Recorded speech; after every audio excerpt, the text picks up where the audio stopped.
And right away, then we turn into what I like to call the hidden days of Holy Week, because we have Monday, Tuesday, and Wednesday. They don't get the special title of, Holy Thursday or Holy Saturday, but they're tucked into Holy Week. And I think there's really a beautiful truth for us there. These sort of quieter, maybe more overlooked days of Holy Week remind us that we're walking through our daily life with God. And I think it's a chance for us to reflect and to pray about what Jesus and his disciples were doing in those quieter days before the intensity of his passion and his death and resurrection.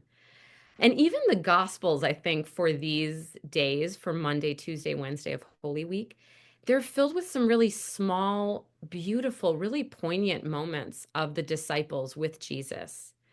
So on Monday, we'll hear the gospel story about Mary anointing the feet of Jesus with oil and with her hair.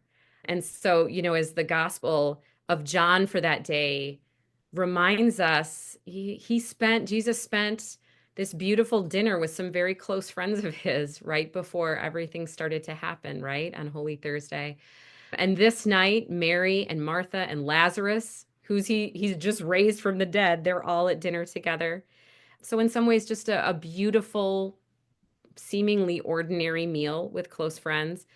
And even this task of like washing feet, we know that was an ordinary ritual that people would go through to clean themselves when they came in from the dusty roads. But this was an extraordinary night too, wasn't it? And an extraordinary gift of love. And so I think this gospel and even this Monday of Holy Week invites us to ask, how do we do those ordinary tasks of our lives with extraordinary love, like Mary did? How do we make even these hidden days of Holy Week a sacred time unto themselves?